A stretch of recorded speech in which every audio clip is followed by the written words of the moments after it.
only. Viewer and listener discretion is advised. You are no longer alone now because we have you.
I shouldn't have been able to hear you in the studio, but whatever.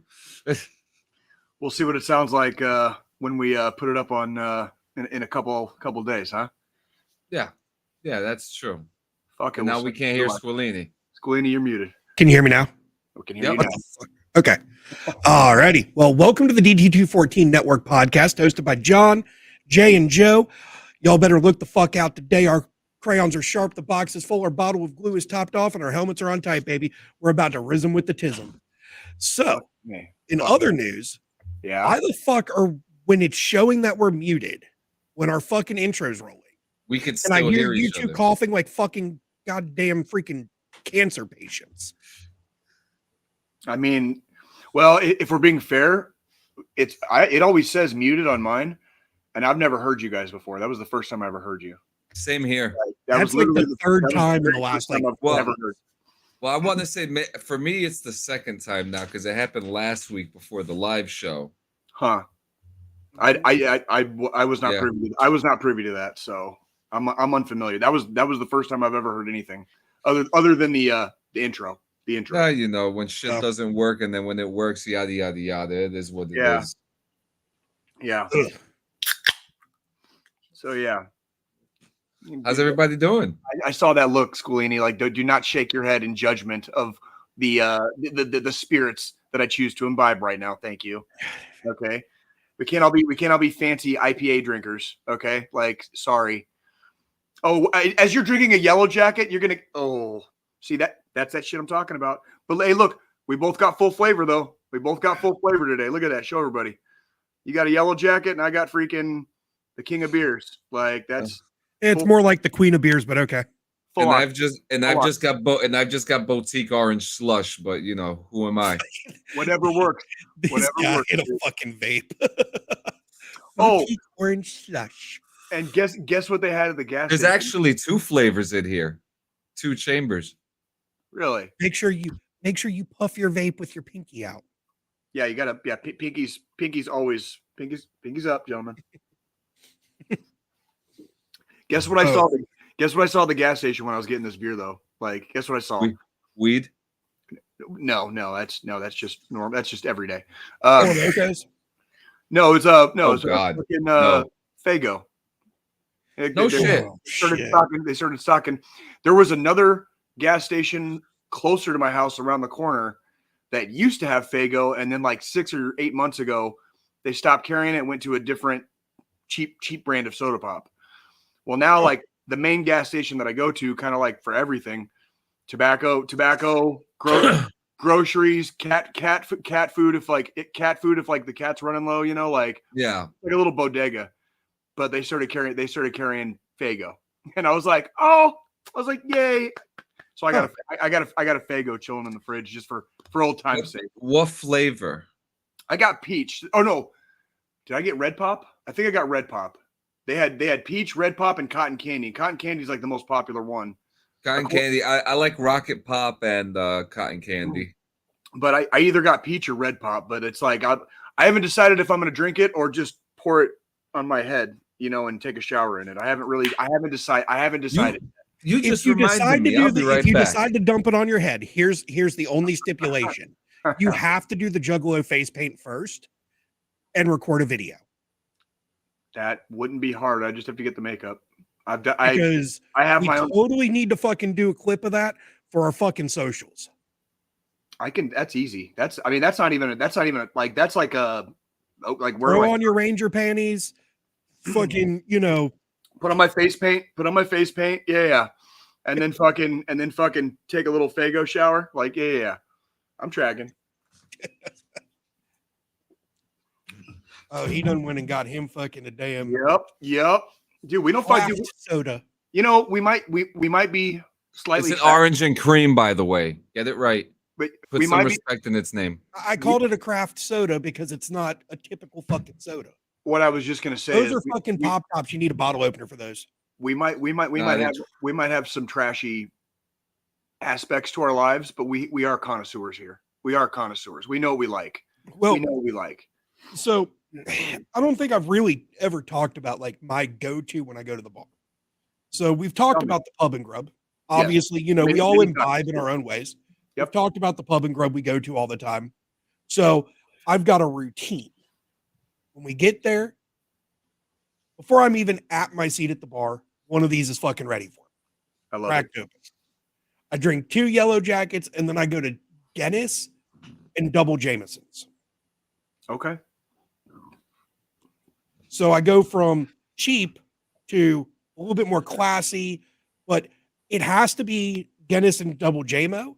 If they're out of Jameson, it annoys the piss out of me because I have to stick Irish with Irish. It sounds like it happens frequently.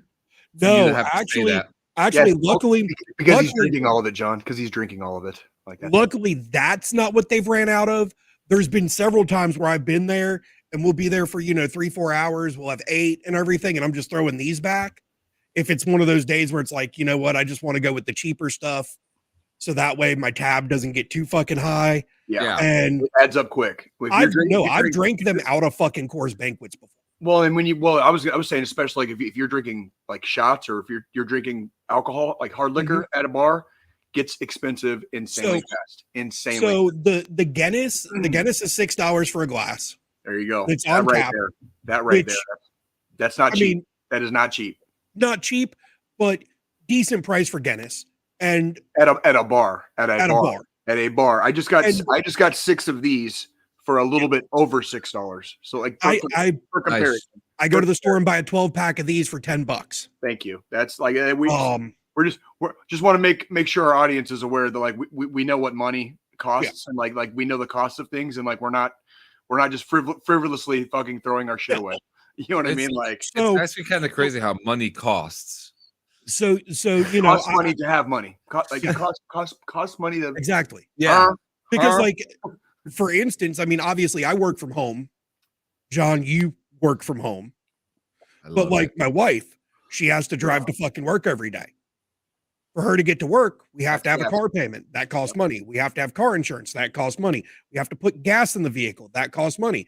We have to keep the maintenance up on the vehicle. That costs fucking money. Again, it costs money to make money. No matter what way you look at it.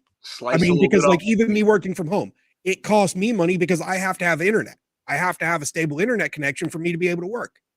So I have to pay an internet bill every fucking month. Yeah. No matter what situation you're in, it costs money to make money. And we're not frivolously spending. We like to go out and do nice things every once in a while. Like to enjoy our lives. Like to fucking enjoy our lives with what little time that we have left on this beautiful creation we call Mother Earth. My biggest thing that I tell my employees is we work to live. We don't live to work. Thank you. That is absolutely like say it one more time for the slow kids in the back. Say it one more time. We work to live. We don't live to work. Thank you. And thank you for coming for Squillini's TED Talk. My God. Everybody, he's going to be over at the concession stand giving out wristbands. Signing autographs. Picture with them. Yep. Jay's gonna be at the bar getting into it with somebody for no good reason. Like the other thing, it's like the Guinness is $6. A double Jameson's $10 or $11. So again, also not stupid expensive, But it ain't cheap. But it ain't cheap. Can't sit there for fucking can't sit there for 8 hours and not spend fucking like $100. Yeah. So it's like, you know, I typically like, because we typically go twice a week. So one night a week, all I drink is banquets because they're $3 a fucking pop. I can get my food, drink fucking banquets for 3 hours, and walk out of there under $100 for a tab. Yep. And that's as it should be. And those are for, like you said, like special nights. It's not an every night thing. Yeah. There's days I go to the bar if I'm feeling saucy for whatever reason. I will have a shot before I start drinking my beer. Still going with the bird dog? If they have it, I'll do bird dog, peach, or lately I've been doing peach crown because my place is closed right now for remodel and licensing and everything else. So I've been going to a different place. It's an okay place. It's a pub and grub. There's food there, so I enjoy that they have food there. They don't Makes have life a little bit easier too. Well, and they don't have the bird dog, but that's not gonna break my book. You know what I mean? Like I just do peach crown. Yeah. I just do peach crown. Well, and then there's the days where I might have a shot and then just drink beer completely after that. There's other days where I'll do shot and a beer, shot and a beer, shot and a beer, and then I call it. And that's usually by the time I've done 3 and 3, we're out. Like you're sitting around about like a $30 fucking $40 tab. Yeah, that's go time. Like that's good. That's like I'm feeling good enough. I got my medicine for the night. I can go home, fucking eat dinner, do whatever I need to for the rest of the night, and be okay, I guess. Because I usually go out during the day, whereas I know you usually go out more in the evening times. I usually go out in the day. Well, and that's the thing. So like, you know, the math obviously. So when we go and it's a banquets only night, I can drink 8 banquets and only spend $24. Right. Where if I were to drink 8 banquets plus add in Guinness and Jameson, I'm spending, you know, just on alcohol alone. Right. I'm spending freaking $70. Well, and then when even if let's hypothetical or let's just say we have that money to spend. Yeah. My mind immediately goes right back to, okay, I just spent X amount of money, including tip, just to go out for this afternoon. Yeah. What could I have gotten at the store for that? You know what I mean? Like I could have gotten a rack, like a 24 rack. I could have gotten, I could have gotten a bottle of something just to keep in the fridge. You know what I mean? I could have gotten, and it's just, it doesn't mean it's not okay to go out. It's not okay to spend money when you have the money to spend. That part's fine. It's just, there's days where I'm like sitting there writing my tip in to do, you know, doing my math. And I'm like, fuck, dude, like just go to the grocery store and get a fucking 18 rack next time. You know what I mean? And that's like last night we went, and yesterday was just fucking hell at work. Some days you need it. Some days you need to get out. So we go up there last night because, you know, obviously we're going out of town for the weekend. Hence why pre-record. Mm-hmm. And why we're not live Sunday when everybody watches this. We'll be here. So we go up there. We'll fucking be here. We're here right now. We're right here right now. Say something, motherfuckers. We're here. But we go up there, and yesterday was fucking one of those days at work. And I worked in the bar industry a little bit right outside of the military before I got my first like job with my degree. What'd you do? Were you a bar back? Yeah. Okay, that's cool. Ain't no shame in that shit. And the one thing I looked at my bartender after I had 3 banquets, my Guinness, my double Jameson. I look at the bartender, just finished eating, and I was like, it's been one of those days. Don't ask me what hurt me. And she automatically knew exactly what shot to pour me. She goes to the fridge, grabs out the Rumple Mints, pours me a shot of Rumple Mints. And I'm not sure if anybody here's fucking had Rumple, but like that is liquid fucking candy cane. Yeah, you don't gotta call that peppermint. Yeah, you don't have that shit at 10 o'clock in the morning. No. It's like that's like a dessert. That's like a dessert. Someone touched you inappropriately shot. That's a fucking. Show me on the doll where they touched you. Facts.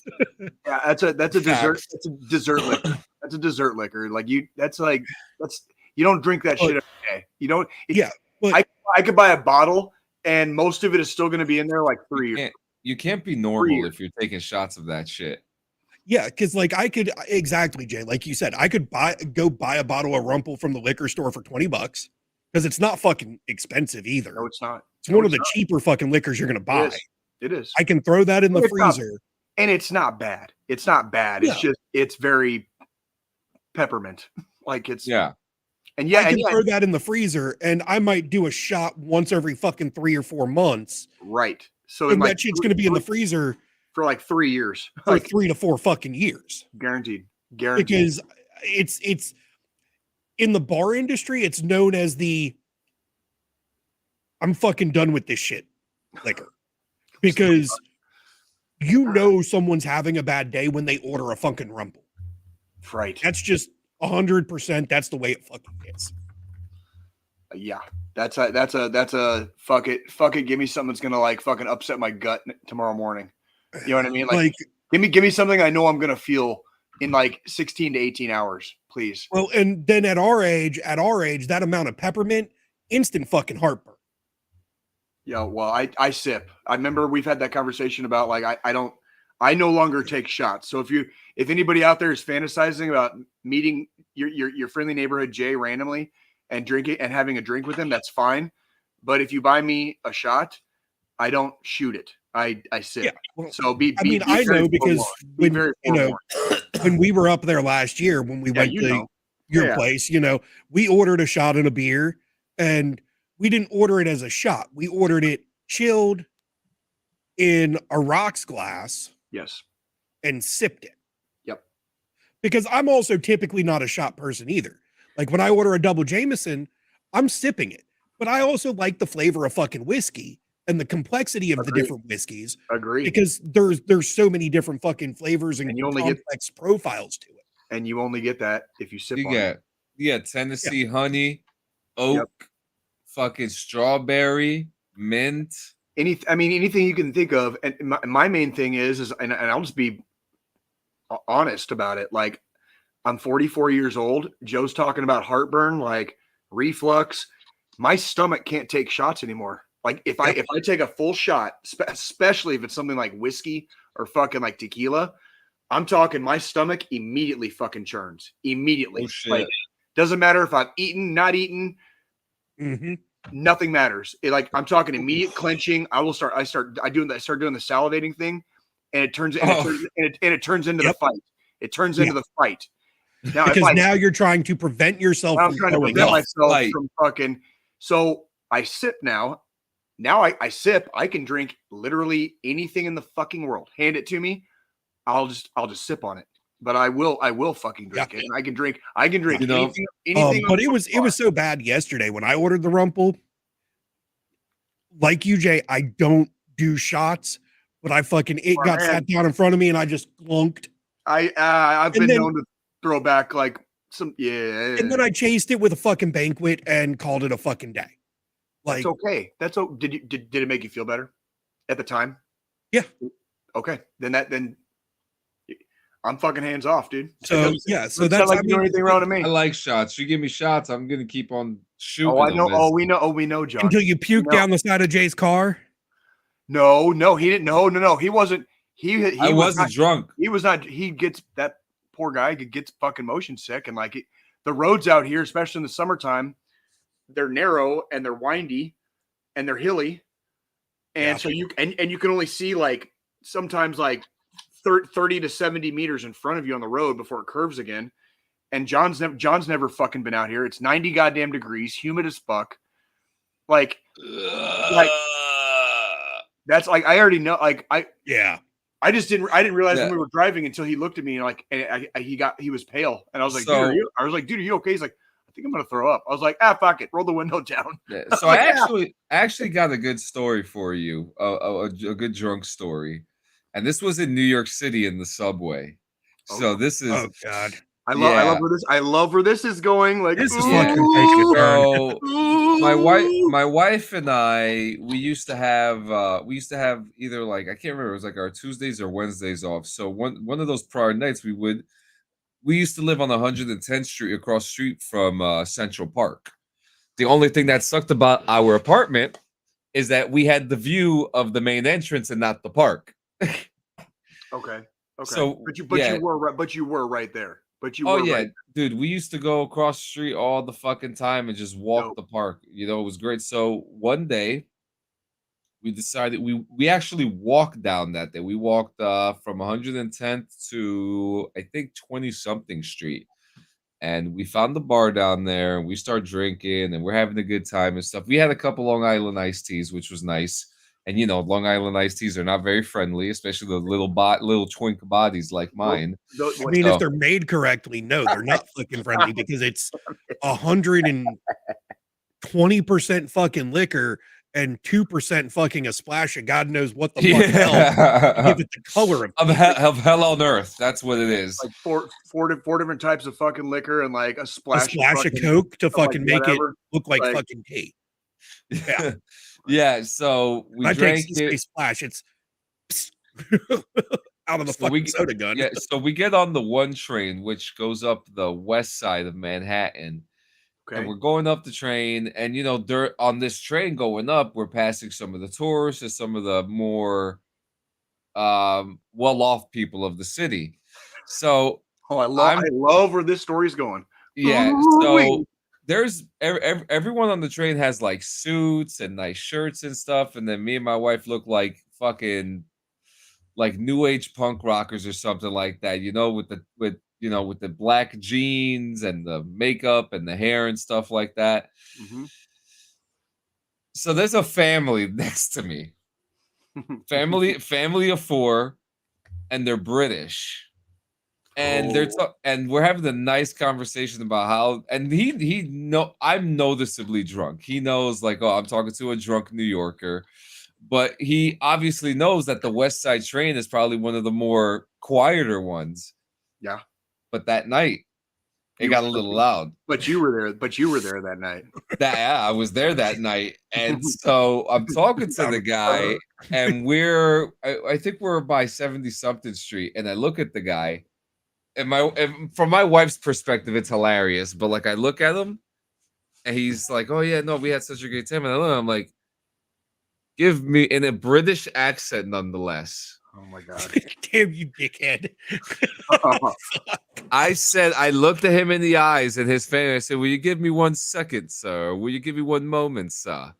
Give me a moment, please. 1 moment, please." And Please, may I have a moment? And I turned around and I started vomiting all over the fucking subway floor.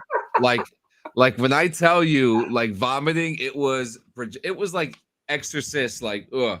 And I never seen someone grab their kids so fast and get up off that fucking train. He was done with your drunk New York ass at that point. I saw the punchline coming and it was still hilarious. That's like I knew it. Like I fucking knew it, dude. That's I love you, John. I love you. I love you too, man. I threw up all over that fucking train, and I remember my wife looking at me fucking. I think she laughed so hard that even she ended up throwing up herself. Like she was cracking up. But yeah, that was a great drunk story. Yeah, I've never had a bad drunk story. You know what I mean? I've never had a bad drunk moment. You know, all the bad stuff happens after I get home and lay down.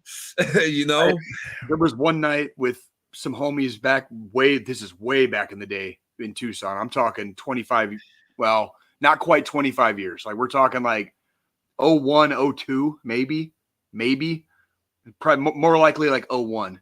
Yeah. Anywho, we were sitting outside, and their apartment had like a little, like, not really a patio, but just kind of like a whatever. But like their apartment was like right there. I start feeling the urge, like I'm gonna need to puke, right? Oh no. I tried to go inside. Like we were already outside. Like, and I didn't make it. I end up puking all over my friend's like front fucking door. Just Jack Daniels and Jay nonsense all over his fucking inside the hallway to the complex. Like we were literally sitting outside, and I was trying to make it to a toilet, not thinking that we were just fucking over the railing into the fucking grass. Stand up and go 6 feet away. You're already in dirt and rocks. I would like holy shit. Oh yeah, it's Arizona. So why did I say grass? Yeah, this is Arizona. Like there's already just dirt and rocks. Just fucking nobody's gonna notice. Just puke on it. Like nobody's gonna notice. and like, Well, and I tried to go inside, and like ended up it just ended up all over their front door. So like I spent the next 20 minutes cleaning their front door and the floor, like because I wasn't like beyond the pale drunk. It started coming up. You know what I mean? And I'd been imbibing in Jack Daniels. So when it came up, it came up quick, and it all came up. Like so that brings me back to you talking about that story. That kind of brings me back to just got back from Iraq 2011. It's right there, after the official, like we pulled our troops out part of it, because it was right after they televised, the last remaining troops crossing into Kuwait. We get back stateside. This is around the time that fucking Jack Daniels releases the Tennessee Honey. I remember that because that was when I was a private. That was like when I was just joining. See, you were a private and I was a fucking damn E5 at that point. 2011 was when I went on my first deployment, and I had made PFC by that time, but I made specialist on that deployment. I got my specialist rank on that deployment. Yeah. So like I was still a PFC. Like well, we get back stateside and we all go down to the fucking coast because one of the guys, his family, he grew up in fucking Wilmington here, Wilmington area down at the coast of North Carolina. So we go down there because we're like, well, you know what? We're back. We've got some leave. Let's go take some leave, go all party down at his place, his parents' place down there. Fucking, we go to the bar, fucking standing there, fucking just throwing shots back at fucking Tennessee Honey on top of fucking, this was also when Bud Light came out with the Bud Light Platinums. Yep. Those are good. Those are still delicious. Those are, I will stand by that particular brand like all day. Strongest and beer. Best white beer on the fucking planet is a Platinum. Easily. But that was also, Bud Light trying to put something out that's a little, or, Anheuser-Busch putting something that's a light beer, but a little bit higher alcohol content because they're 6.0. Well, and not compared to the traditional like 4.5. No, but not everybody wants to drink 12 fucking beers before they feel buzzed. Yeah, exactly. Okay? And that's exactly what the Platinums are for, was fucking have 2 or 3 and wait a minute. So, obviously, we're just all coming back off of a 14 months of sobriety. Right. So there's no reason we need to be throwing down like we fucking have been drinking this entire fucking time. But you fucking better. But we also had a shit ton. We all had fucking money saved up because we were all fucking deployed. We had no fucking reason to spend shit. We're fucking going to go downtown. We're fucking at the bar. We're fucking money in your pocket. We catch an Uber back to my buddy's place. Then we're at my buddy's place and we're fucking throwing down there too. I got fucking hungry. I found a can of fucking beefaroni, Chef Boyardee beefaroni in my buddy's fucking pantry. I ate that shit. I'm still drinking. And then all of a sudden I felt the urge to fucking just, it was time. I had to expunge the demons. Coming. Yeah. It wasn't on its way. It was about to fucking happen. It's pulling in the driveway. Drunk me standing in his front fucking yard, looking down at my throw up like, I chewed those fucking noodles. Why are they still whole? Oh shit. Like, why the fuck are the macaroni noodles whole? I chewed them. Yep, we're guilty. Guilty. That's fucking like, funny. what kind of mad science is this? What kind of fucking witchcraft? Guilty. Like it went in my stomach and reformed into a whole fucking macaroni noodle. I'll fucking do it again. I'll fucking do it again. Guilty. But yeah, no, those were the fucking days. I will tell you this though. I do not drink like that anymore. No, we don't. No, I barely. I know. Well, you were functionally sober off of alcohol for like what, 2 years of this podcast?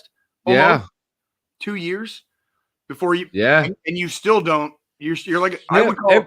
It's very rare. We'll see him grab a fucking one of those little mini fireballs. And there's a word. Well, there's a word or a screwball. Oh. There's a word for how John drinks. It's called teetotaler. Yeah. There's a lot of people that think teetotaling means you don't drink at all. That is not true. No. That is not true. Teetotaling just means your drinking is so infrequent that there's no way to like set your watch by it. It's just completely infrequent. Like my parents were teetotalers. My parents were, believe it or not. Yeah, they were both, and they don't mind having a beer once in a while. They don't mind. My mom doesn't mind having a glass of wine here and there. But that's not. It's just never been their thing. That's not what they did. So they're fucking. Yeah, that's you, John. You're a teetotaler. I'm a teetotaler.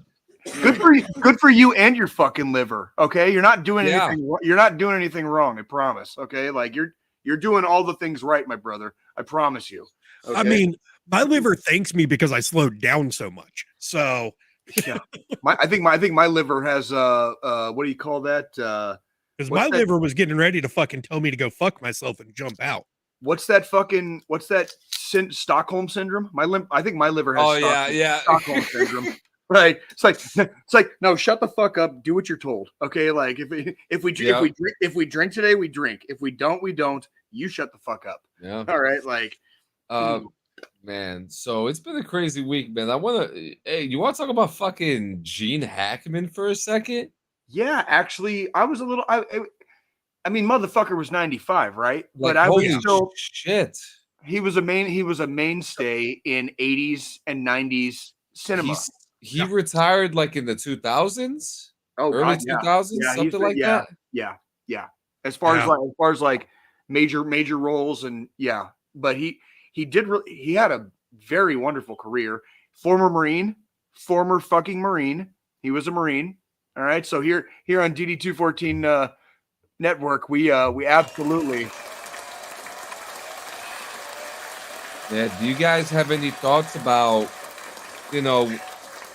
it's getting weird with the situation? So first, go ahead, Joe. Go ahead. Well, no, because you might have more information than what I have. When they're like, I couldn't sleep one night, so I got some of the initial reports. Dude's 95. I was like, okay, poor bastard passed away. Yeah, poor bastard passed away in his sleep or whatever. And then it came out that his wife and one of his dogs was also dead. And I was like, okay, carbon monoxide, like, First thought, yeah. And it came out that the other dogs were still alive. Other dogs are still alive. There's pills on the floor now. Like they're not, it's getting weird. It's getting weird. And yeah. That's where, and so I'm like, now I'm kind of like, ooh, the dude was 95. Like, what the fuck? Like the fuck happened? You know what I mean? Like, what fuck actually happened? Is it off to say that maybe when someone knows that they're about to, see the light, that they want to go out big? Is that like a weird or off thing to say? I wouldn't necessarily say that's weird to say. We because of what we do in the final thought every day, every episode on the show, there are aspects of choosing to end your life that we don't discuss because we're not trying to give people bad ideas, right? Yeah. However, because this show is not for kids and because we're not here to tell anybody what to do or what not to do, I can tell both of you, brothers, and I mean this with all of the love in my heart. If I come down with like stage 4 fucking brain cancer and it's going to get fucking like mucho painful and like fucking just be nasty for everyone, or something crazy like fucking dementia, you know what I mean? Where like Jay won't be here anymore. It's going to be a shell and a zombie of whatever used to be called Jay, right? We might have to have a talk about me taking a long walk into a forest one day and telling somebody where to find me. Yeah. Okay? And we're not saying that because we're quitting. Okay. That's not an option. It is not an option right now. That is not, like, we're not, these thoughts are not. Yeah. But if we're talking about being in the scenario that you're talking about, stage 4 fucking brain cancer, it's like dignified. At this point, what's your quality of life going to be anyways? We're talking about dignity of death. Your dignity. Let me die honorably. Yeah. Let me die with honor. So, you know what I'm saying? And that's not, let this be one of the last times we discuss this on the show. Yeah. But I'm going to use that to kind of segue into my thoughts on the whole fucking scenario, because apparently we've got the same information is what we all have. So, looking at the way everything transpired, there's 2 different scenarios that I'm looking at with this situation. Situation A, he passed away. His wife found him. She couldn't live without her husband, was distraught, took the pills to join him. The pills got knocked over. The dog found the pills, took the pills, ate some of the pills. Dog passed. I was also thinking too, if they're in her, if that is that scenario, and the product was in her hand, the dog was licking her hand for whatever reason, because we know how animals are. Animals are very affectionate, and they have different ways of communication, and that could have been a scenario too that really fits in with what happened. It hurts my heart to know that they both passed the same day.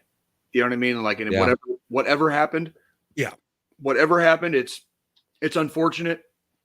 Obviously, Gene Hackman had 95 motherfucking years. Yeah. Good job. Fucking good job. Roles. Well, he was an icon. He was an icon.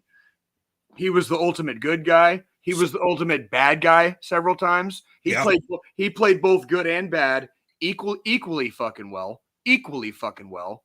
Like, the dude was a fucking badass. He had that hard, staunch look about him. And the way just his voice commands you, not vice versa. He had a very commanding voice. Go ahead. So my other side of that is, because of him being 95, he was in so much pain. He begged for help to just be done with it. Let's call Die honorably. Let's call it. Yeah. Let's call it. And his wife, in turn, decided to call it after assisting him. Also possible. And that's so, I mean, and no matter which side we will never know either. That's the thing. So, no matter which side of the fence things happened, either way, he was 95. He lived a long fucking life and a good life, a fucking fruitful life. Yeah, it was his time. I don't care. I think his wife was 60 something. His wife was in her 60s. Yeah, she's in her 60s. Yeah. Well, go ahead, Joe. I'm sorry. It sucks to lose a legend and a fucking one of the greats like that. However, again, we're human. When it's our time, it's our time. 10 out of 10. Some of us might live till we're fucking 110. Some of us might live till we're fucking 45. We don't know when that time's gonna fucking happen. Yeah, we don't seek it. We don't seek it out, but we're not going to be living in fear of it either. Real quick, a couple things, and we'll try to move on from this. But two of the scariest things I ever heard come out of one of my grandfather's mouths. One was when he dreamed at night, everyone that he dreams of in his dreams has already passed away. And the second one was, he didn't say this directly to me, but I heard secondhand through my family. There were nights he would tell my grandmother before he passed, I just wish it could be over. And I fear living that long, right? I want to live, right? I want to have a good life. I have children. I've got family. I got you guys. I got my brothers, my sisters. I got all the homies. Okay, we're not talking about wishing for death here. But some people live so long, they outlive the joy of life. And it turns into this existence all of a sudden that's probably a lot scarier than possibly what the three of us have seen. Yeah. You know what I mean? I don't know what it's like being 80-some, 90-some years old, and your entire body is just doing everything the opposite of what you want it to do. And you're stuck, and you're stuck in this husk. And you can still think, you can still see, you can still hear, and shit's just not the same. And it's like one of these days, brothers, odds are between the three of us, one of us is going to have to face that. At least one of us. Hopefully all three. But by odds, at least one of us is going to face that one day. And we don't talk about that stuff a lot. we talk about keeping people here every week, right? We don't often talk about, especially being part of the DD214 club, we don't talk about how we actually view death. Yeah. And we definitely don't fucking fear it, my brothers. Yep. We do not fucking fear it. If anything, we wait for Lady Death to come take us. We're just of the opinion that we let her decide, not us. Oh yeah. We let her decide, not us. As long as I'm still able to be a capable human being, you will not stop me. There you go. Exactly. Straight And up. Like, and one last thing I want to say, all I've got to say is when it is my time, I already plan on being cremated, and I just need one friend to take my urn on a cruise ship and do the Jack Sparrow run while screaming, "I've got a jar of dirt." I just need one fucking friend to do that shit. I just want to be turned into a fucking tree. Jay's over here like, I am that fucking friend. I will so do this shit. I'll sneak your goddamn fucking remains on a cruise ship. You know you're not allowed to take people's urn, like, you know that. I'll fucking sneak that shit on there so fucking easy, dude. I'll fucking hoop that shit, bro, if I have to. All right, like I'll get and then I'll get all fucking dressed up. Fucking Joe's ashes up his asshole in his prison pocket. If I had to get it on a shit, it's 2025. I mean, I'll do what I got to do, homie. For you, brother, I would do it. I just want to be turned into a fucking tree. That's it. That sounds badass. And I got my ancient family burial ground that I'm like, already fucking scheduled to fucking make an appearance at one of these days. So like we all have our plans, right? But the fact that all three of us have plans already says a lot too about how we view death, about how we like. There is no fear. It's like we accepted that shit fucking like, oh God, long time ago. Death in the fucking face. I think one of the perspectives is too, it's like you kind of, when you sign up for the army, you kind of already put into your mind that there's a chance that you could die doing anything and or everything. Literally, while in the military, no matter what job you have, and it's like a big risk, especially if you deploy. And we sign up knowing that, you know what I mean. Correct. No matter what job that is, I feel like that's a good perspective of it as well. And that's one of the things I was about to get at is, you know, being someone that's gone to combat just like Jay. Part of the preparation before you deploy the first time is making sure all your affairs are in order in case something happens. Yep. You know, will and testament, having, you know, a power of attorney for whatever reason. All of that stuff is part of the preparation process. So, you know, at a young age, I fucking had to prepare. I had to say, this is what I want done. So that way there was clear instructions for my surviving family on what to do in that scenario, and for the army on what to do in that scenario that I did tragically come to an end in a combat zone.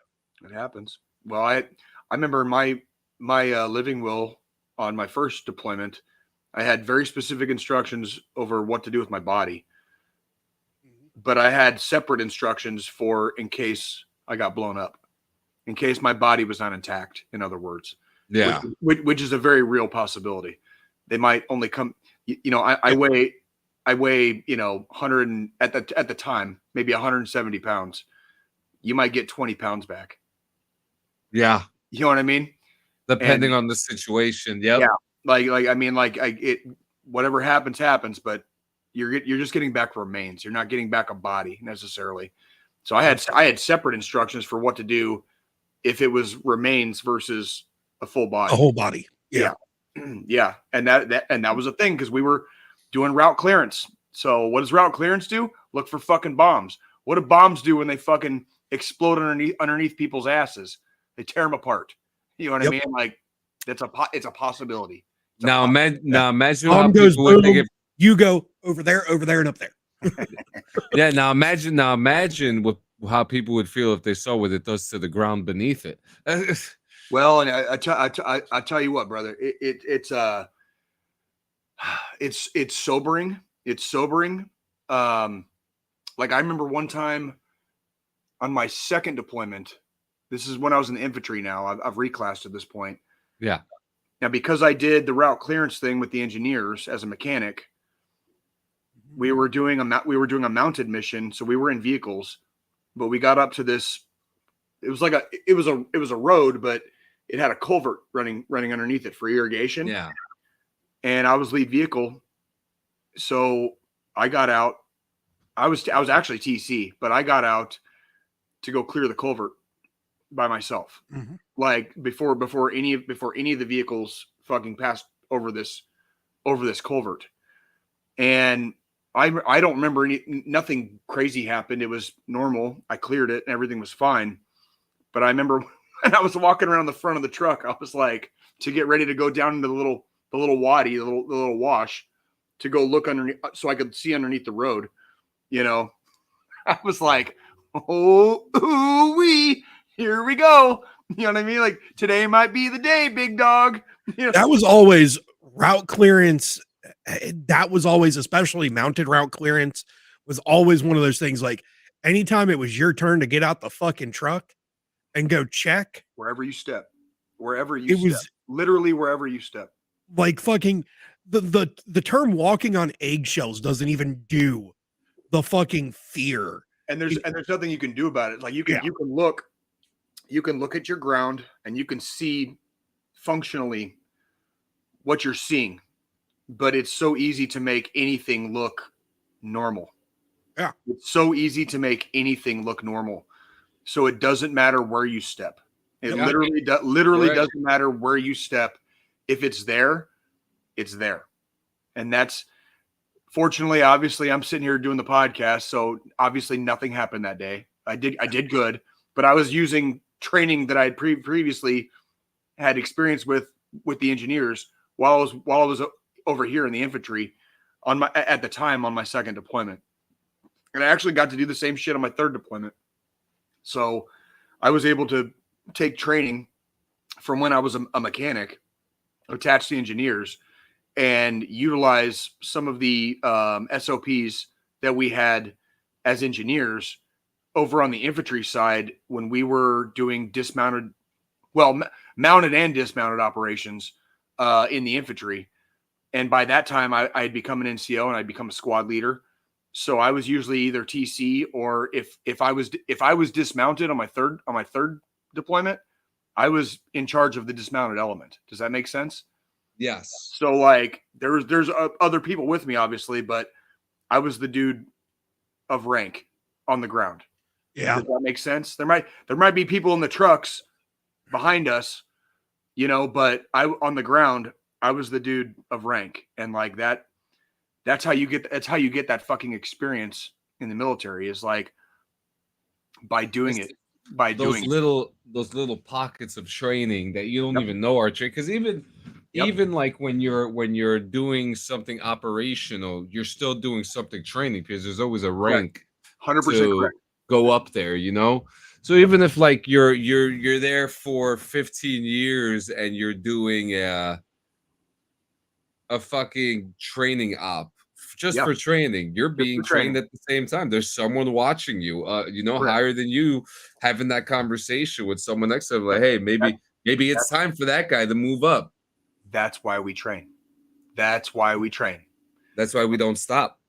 That's also correct. And also correct. Yes. It used to be aggravated getting those like the QRF phone calls in the middle of the night, you know, to do one of those formations. That was aggravating. But then, like, you know, you really realize, like, oh shit, that's pretty important. Shit's not going to stop. If it's 2:00 in the morning and shit goes down, you got to be ready. You know, I think Cypress Hill had a whole song about it. When the shit goes down, you better be ready. So it doesn't matter what day, what night, how much sleep you just got. Shit's going to go down. Whether you just got back from a long ass day that you just fucking like fought through, fucking guess what? Shit's going down again. Fucking get the fuck back out there. Get the fuck back out there. So what are you gonna say, Joe? So funny thing, and I thought about this because I saw something earlier this week, or it was a couple weeks ago.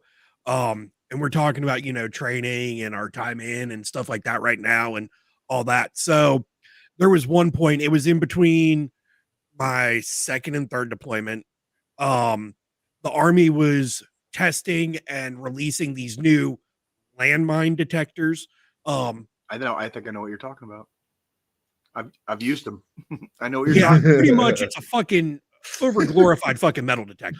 Yes, yes, I know exactly what you're talking about. No shit. So the place they did the training was the old decommissioned. At the time, it was Fort McClellan. You had to go to Fort McClellan. What state? Alabama. Okay, thank you. So Fort McClellan's the original home of the military police school and then the chemical corps school. Is it still guard? Is it like Chaffee? It was guard when I went down there for the training, but it's not anymore. It has been purchased by a celebrity to turn into a production studio. Oh, is that the Tyler Perry fucking Cat studio? Williams. Oh, Cat Williams. You talked about that, John, like a while ago. Yeah, long time ago. Tyler Perry's Georgia studio is fucking huge. They filmed that movie, Civil War there. They have the White House set. But yeah, there's that's right. Cat Williams did buy some shit over there. Yeah, he bought Fort McClellan to turn into a fucking studio himself. Yeah. And it's amazing to think back in 2012, I was at Fort McClellan to fucking learn how to use these fucking overglorified fucking metal detectors to find landmines.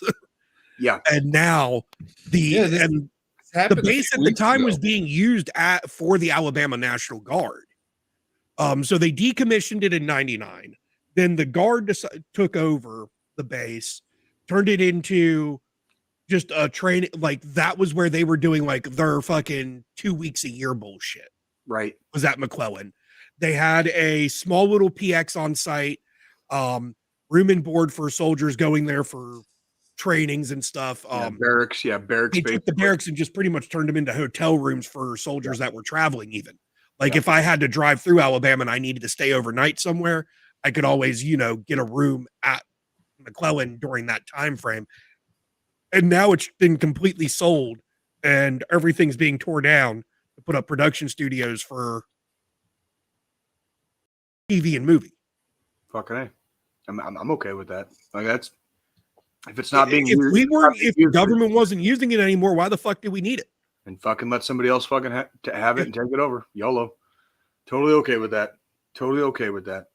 Hey, did you say, not to completely change the subject? No, wait, hang on. I'm sorry. Hang on to that thought, Jay. Why the fuck are people buying fucking old military bases and turning them into studios? I want one.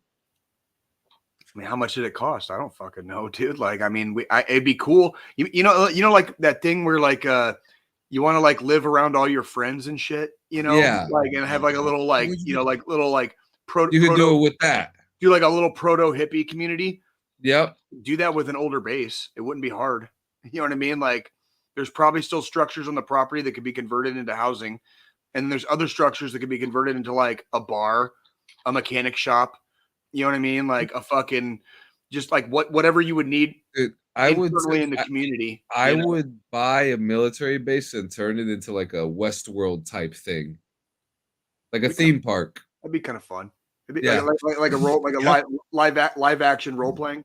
Yeah, live action role play. But yeah, come after hours. Right. But yeah, I'm sorry, Jay. I didn't mean to interrupt you. What you got? No, not at all. No, I wasn't trying to change the subject. I just it just dawned on me. Joe started watching Invincible. Yeah. What do you, dude? Joe, what do you, dude? How is it? So first, the end of the first episode was holy fuck of season one, just the first episode in jail. Yeah. Mm-hmm. Just holy fuck. But overall, I mean, I finished season 1 and season 2, and I think I've got like maybe 10 minutes left of episode 1 of season 3.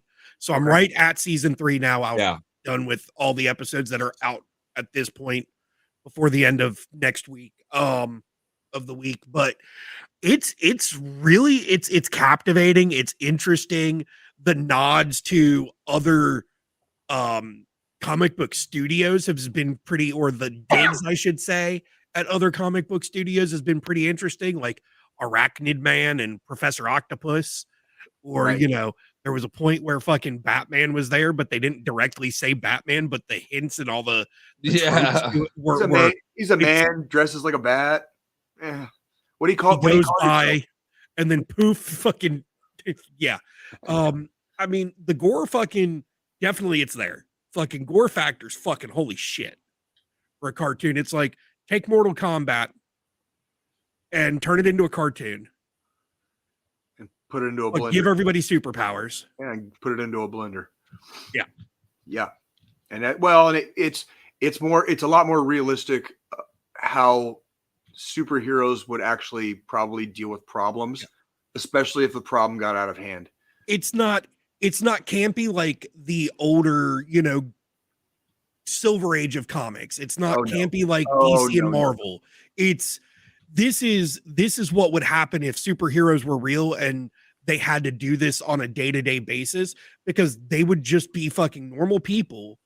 They would have normal people issues, but they also had a responsibility to keep the populace safe. Yep. And that's ooh-wee. It's fun. It's fun to watch. It's fun to watch because you see some of the emotional toll on a lot, on not just one or a couple, like a lot of the different characters. There's an emotional toll that comes with dealing with being living in a superhero world. Yeah. And that's like, it's not just the superheroes or their family members or their loved ones. And even, just existing where, somebody could fly down my street right now at Mach 3 by themselves and my body would turn into pink mist and like I'd be dead. Yeah. And nothing would happen to them either. Nothing would happen to them. They would just, nobody's gonna stop them. Yeah. Nobody's gonna stop. And that kind of, that's the other comparison I have. It's like if you took The Boys and turned it into an animated show, because The Boys also touches on superheroes have real fucking issues themselves. And then on top of that, they're coming out with Invincible live action soon too. So I don't know if I want. I don't know if I want that. I dig the fucking anime, dude, because you can do so much. You can do so much more in anime than you can in live action. Well, the live action is supposed to finish off the whole series as a whole. That's how they want to end it. I guess we'll see. And like a lot of the actors are like Steven Yeun, who plays Invincible. He's too old and he can't play him, so he's going to play Cecil. Oh, like okay, yeah. And I think actually no, he's supposed to play the other guy because Walton Goggins is going to be Cecil. Cecil, not Cecil. Same. John does not do proper pronunciation. We've been over this a million times. Like, don't remind me. You mean he's going to be Donaldson? I'm not going to remind you about all of our brothers. I'm not going to remind you of all of our brothers and sisters in the United States Marine Corps, John. Okay, I'm not going to remind you. I love you, John. John. Core. It's well, core. if they're in the Marine Corps, does that mean they're a fucking zombie? Yes. Well, like, anywho. No, but just like with The Boys, there's a lot of thematic elements, tropes. I love the tropes. The tropes are great, and they don't. Some of the tropes they do fit the trope, and then sometimes they take the tropes, and it's not what you think is going to happen. I like that too. Yeah. They throw in humor almost every episode. Not quite, but almost every episode they throw in humor. They try. But you got to pay. Well, but you have to pay attention. You have to pay attention to if you're going to get the joke. If you're going to get the joke, you got to pay attention. Yeah. So. But I mean, it's caught me. So the thing is, I've tried a million times to watch the first episode of season 1 and just never could get through the whole first episode. But then after I got through that first episode and the way that episode ended, and then the next episode's ending, it kind of the way they make sure that when they end an episode, they end it at a spot where it's going to where you want to come back to figure out what the fuck happens next. Yes. And, then you've also got, relationship struggles. You know, there's the struggles of real life every day. Like, how do you deal, like Invincible, you know, having these issues of how do I maintain a relationship with somebody that knows my identity, wants to be there for me, but then they have their own issues because they have nobody they can talk to about everything they're fucking going through. There are some really realistic things here too, especially for an animated show, because there's one episode, and this is not even like a major thing. There's a really, like, I guess, depressing situation going on, and there's a scene where Invincible's mother sees an open cabinet door, and she fucking flips out, you know. And a little scene like that with the emotional depth that a voice actor can, because the voice acting is like fucking awesome. You know, you watch a lot of these animated stuff and it's just like the acting's not amazing, but like this is like, it makes you close your eyes and you think you're listening to a live action show. Yes. 100%. 100, and there's going to be like those tiny moments, like a fucking cabinet door being open, setting you off, you know. And it's not, we're human fucking beings. Yeah. Like we are so fallible. We are so fallible. We are so imperfect. We have all this balled up emotion. We have all this stuff inside that we dig through and sludge through and fight through every single day, good and bad, okay, and ugly, but good and bad. We sludge through it every day to continue whatever our lives are, wherever they're at. And the show shows that. And that was another aspect that I enjoyed, was it really absolutely like the boys, but the boys don't do it quite as well. The boys, I love the boys and how they showed how fucking traumatized Soldier Boy was by how much of a fucking dick he is. Yeah. Like, the dude is like, you would not want to be his friend. He's kind of just a big piece of shit. But the reality is the motherfucker's been kicked like a dog for fucking decades. Yeah. He's been kicked like a dog. And it's like, how do you expect a wounded animal to act? Yeah, and I don't even know if you saw I don't even know if you saw the breaking news. Like almost the rest of the damn Supernatural cast is going to be on the boys now. So Jensen, obviously Soldier Boy, but before the end of last season, they announced Jared Padalecki was going to come in to the final season of the boys. But now Misha Collins is also coming in.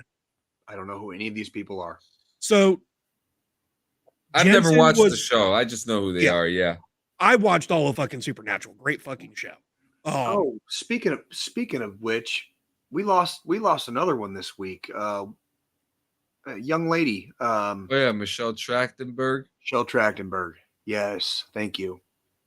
She had apparently she had complications from the surgery. Liver transplant. Yeah. And that's very unfortunate. Like that kind of hurt my heart. Like I remember her from Eurotrip. That's where I like that. Like that's my main memory of her as an actor. Buffy. I didn't watch Buffy.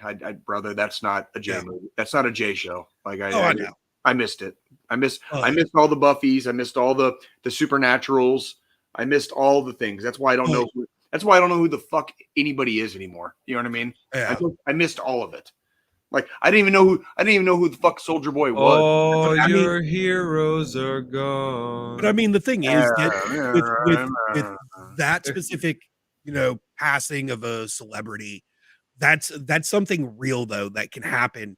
That's one of those things that is a side effect or a complication with any type of organ transplant is your body can reject it. You can, even with the proper medication and everything, even with, making sure the organ's a proper match, there's always that possibility that your body can reject it or there's going to be a complication with any major surgeries.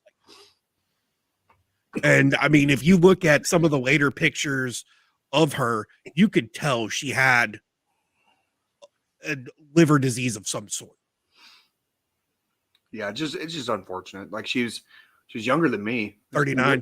39, yeah. So like 5 years. She was going to be 40 this year. Just a little older than I am. Yeah. Same age as as my wife. Yeah.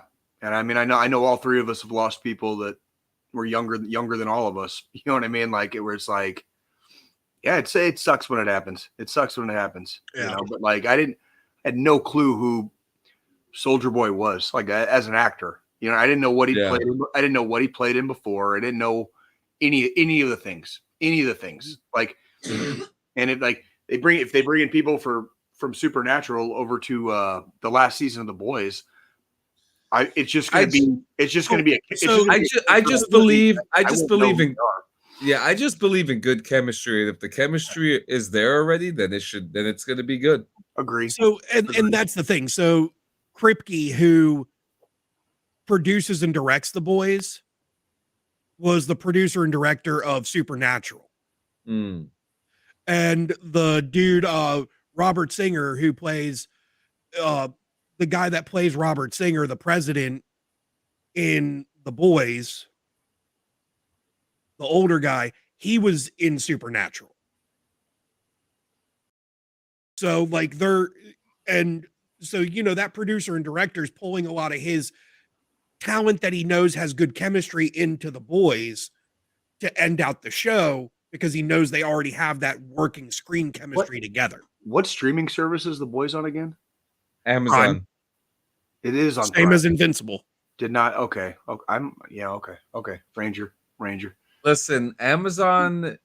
I almost feel like that the producers, whoever they have like signed up as producers and directors and writers on Amazon, they understand like some game culture and lore culture when it comes to video games, books, adaptations, comic books of the sort. I mean, they're talking about doing Red Dead Redemption, and I think I don't want to see that. That I saw Fallout was fucking good. I saw that too. I saw. Did you see the pictures? Fallout was of the set the next season. Yeah, the set, it looks great. I mean, I'm not a New Vegas fan, but I can't take away the fact that it looks fucking good. You know what I want to see for like TV shows and movies? Original fucking ideas, because it ain't that fucking hard. I don't want to see, no offense to anybody, I don't want to see fucking Red Dead Redemption 2. And I don't want to see fucking Fallout. I want to see a goddamn original motherfucking idea. You know, like we used to like pay for a matinee price and go to the cheap seats, you know, as a kid in the 80s to go see a fucking random movie that who the fuck knew if it was going to be good or bad, but it looked fun. Kind of like fucking Cocaine Bear or goddamn what was that fucking that Santa Claus movie with the dude from fucking Night. Violent Night. Yeah, Violent Night. I still haven't seen it. Let me go have fucking fun. Let me go have fucking fun. You need to watch it, John. It's fun. It really is fun. It's a good one. It is a good one. I promise you. My point is, I'm so sick of the lack of creativity, the lack of imagination. We talked about it last. We talked about it last week. They literally announced Goonies fucking 2. The fuck are they gonna do with the fucking Goonies? It's 2025. Oh. It's been 40 fucking. The Goonies returned. It's been 40 years. If there are fans that want it, there are fans that want it. That's probably the dude that wrote it, Joe. Hey, you guys. That's the guy that wrote the fucking script, probably.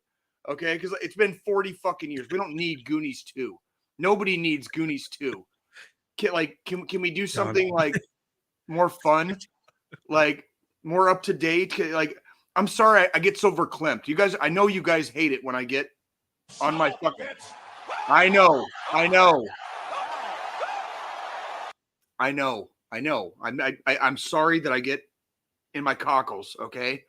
But goddamn, dude, like, whose dick do I have to suck for good fucking entertainment anymore? That's exactly why I don't watch movies. That's exactly why I don't watch TV.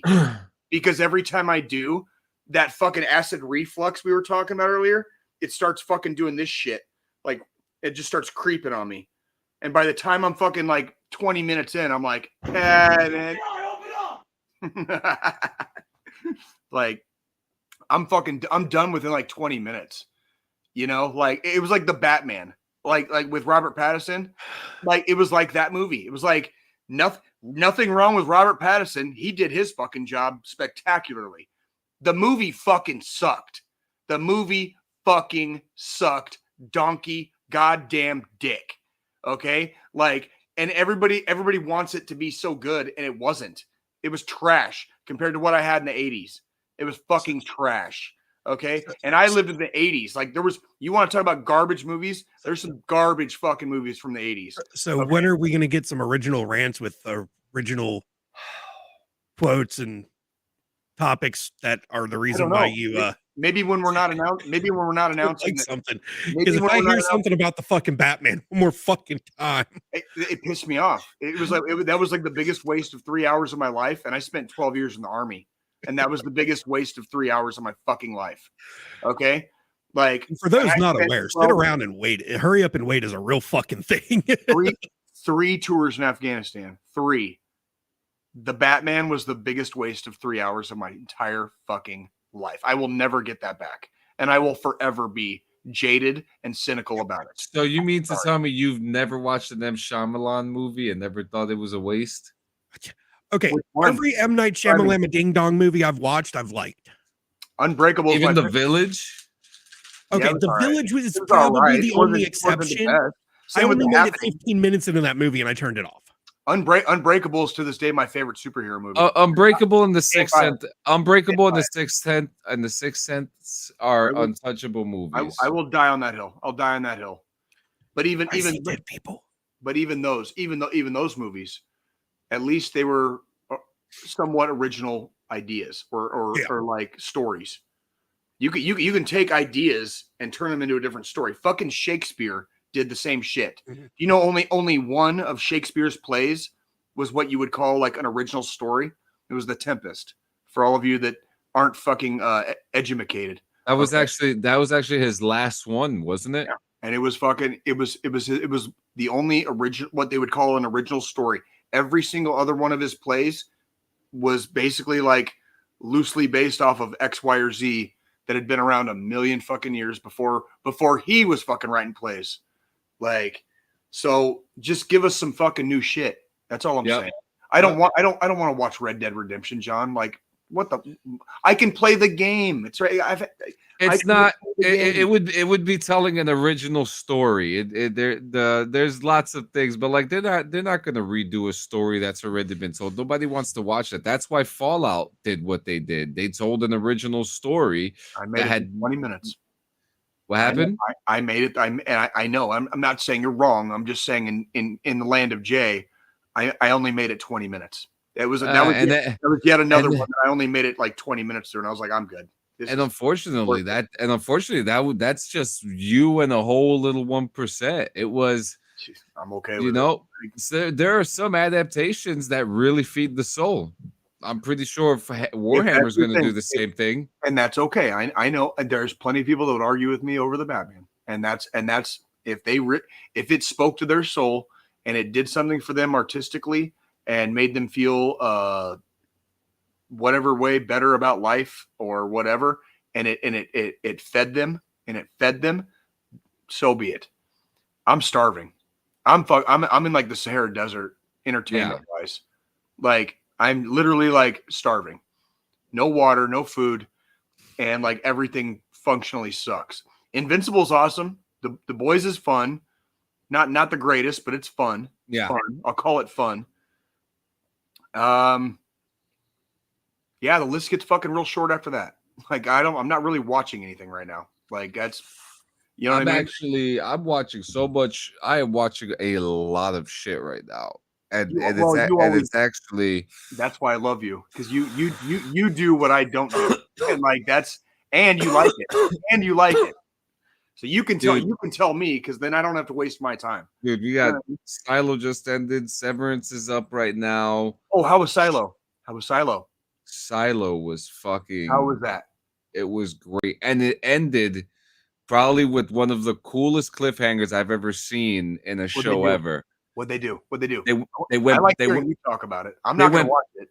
So they went back about 100 and something years before the silos existed, and they went and they started off because there's books, and the books talk about certain characters. And certain characters live for a certain amount of time through cryogen shit. Okay. You know? Okay. And they showed possibly those two characters in the very final scene of the show of season 2. Like they're still alive, or they are? No, like this was in Washington D.C. and like during, you know, before this whole silo thing, and it was interesting because they talk about the terrorist attack that the Americans blamed on Iran that happened in Washington D.C. But apparently, there's questions about it not being Iran, that it was Washington D.C. But you know, the show did such a good job. It was really fun. But I mean, shit. The coming weeks, we got Handmaid's Tale for its final season.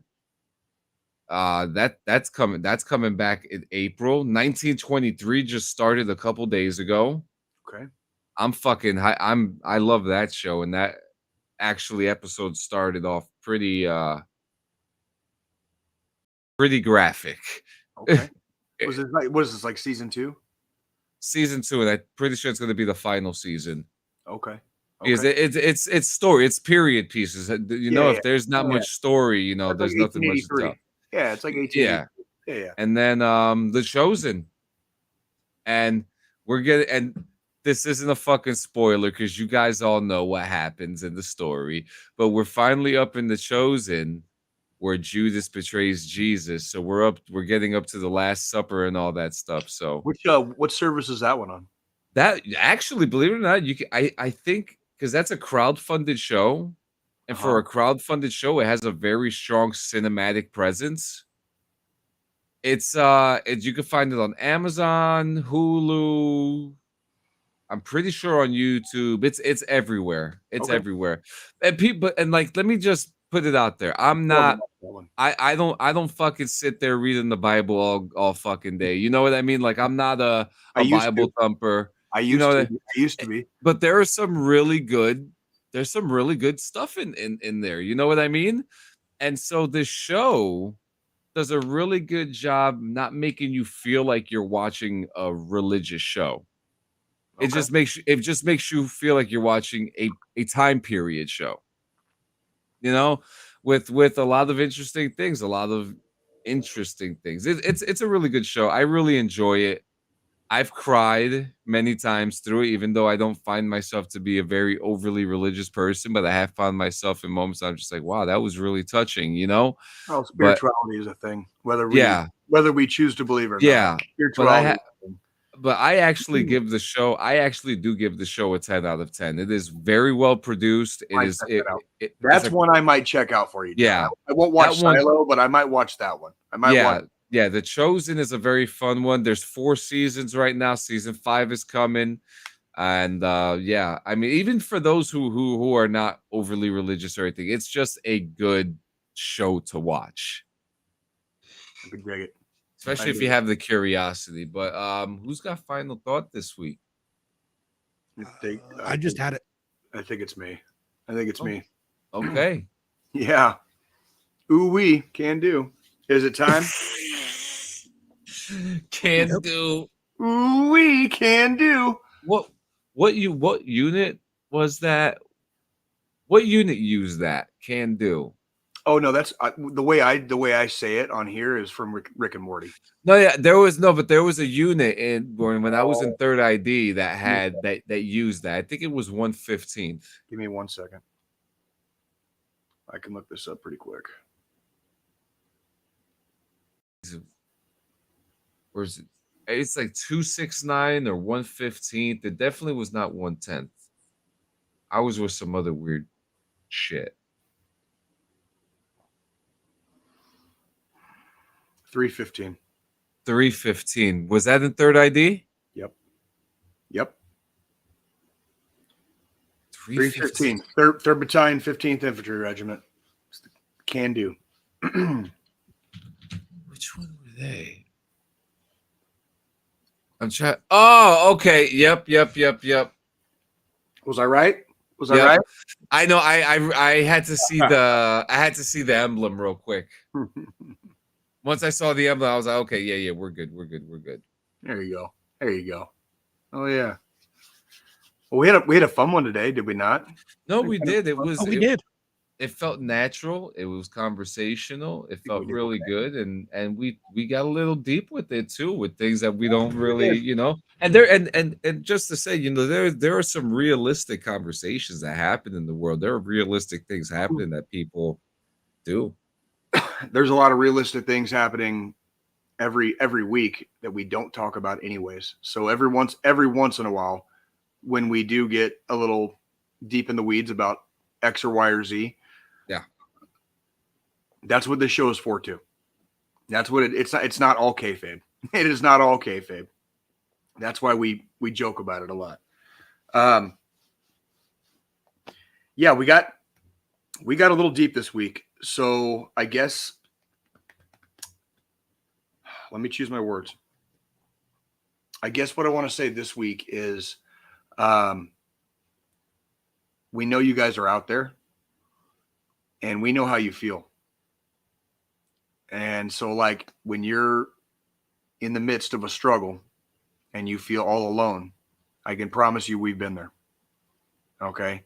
And in all probability, there's probably another day down the road somewhere we will probably be there again too. That is why we come to you every week in the flesh, live and in living color as often as possible in the flesh, to remind you when you're in the depths, when all there is darkness and you're surrounded by despair, it is not fucking over, and it's not going to be over. And that's why we don't do a lot of times what our stupid brains tell us we should do. Do not listen to the internal or external voices that you know are wrong. We need you here. We need you in the fight. We need you on the team. We can't do this without you. The most important person on this crew is you. It means nothing with just the three of us. Otherwise, we could just go smoke our cigarettes and drink our whiskeys and smoke our bongs, and we wouldn't be here. You are the most important link in the chain there. What we ask is for 7 more days. Just 7. Give us 168 motherfucking hours. Because we will be back. We will be back. All the way until the day that we're not. But we're not going to not be here because of something that we did. You guys can make it. If people like the three of us can do this week in and week out for 5 motherfucking years, post-service, with the DD214 in our hand, if we can do it, we three know you can. We need the strongest link in the chain. It is you, not us. Get your ass off the couch. Get back in the gym. Fucking clean the dishes. Make your goddamn bed. Take a fucking shower. Get the fuck out of the house and go fucking take a drive somewhere just to do something. It's getting nice out. It is getting nice out. Because yes, you can. Because yes, you can. And not just yes, you can. Yes, you motherfucking will. We asked for 7 days, but we're not exactly asking. We're fucking telling. We need you here. Please do not leave. If you're having issues, if you're having struggles, if shit's just fucking getting loud, call a homie. Call a battle brother, battle sister. Call your parents if they're still around. If nobody's answering, if it's fucking late as shit at night and you can't sleep and shit's going wild and you don't want to bother anybody, look up above me. You can text or call 988. You can dial 1-800-273-8255. That's 1-800-273-TALK. There are licensed behavioral health specialists waiting for your call. Because yes, you can. All right. It's serious shit. And it's as serious as the topics that we covered earlier. All right? We know about life and death the same way you do. We got the DD214 too. We need you motherfuckers here. And we're losing too goddamn many. And I'm fucking sick to death of going to fucking funerals. Especially for motherfuckers that are way goddamn younger than me. And I'm only fucking 44. So I'm getting there, but I ain't even fucking close yet. Just about every single person I've lost was fucking younger than me.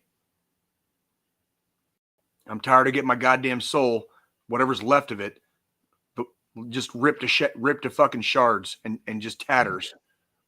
And getting another goddamn fucking knife wound to my goddamn heart. We need you here, boys and girls. We ain't no sons of bitches, and we ain't never gonna be. But if you're not here, what the fuck is the point?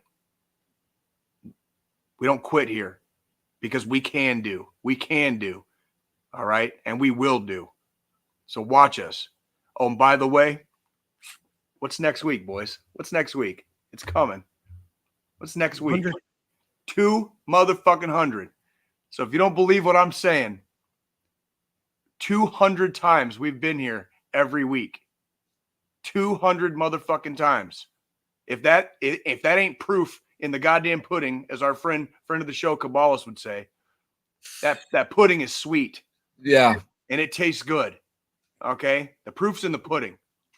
And that's just since we started numbering the episodes. There's some shit in the vault that goes back even fucking farther than that. That's right. Like, we will be here. We promise you. That's the easy part for us. We promise you we'll be here. You get your ass back here in formation. Black socks, all right? Don't add to, do not subtract from the population either way, all right? You know, I want you guys to go out and have fun. If you're going to get laid, wrap it up. If you can't wrap it up, don't be a dummy. Shoot on her tummy, okay? Pull-out method is a thing, all right? We're not adding to the population. No fist fights. Don't beat your fucking wives, your kids, your dogs, your husbands, whoever the fuck. Leave them the fuck alone. Keep your fucking hands off. All right? It ain't hard. Yep. We're only asking for 7 days of good behavior here. It's not goddamn difficult.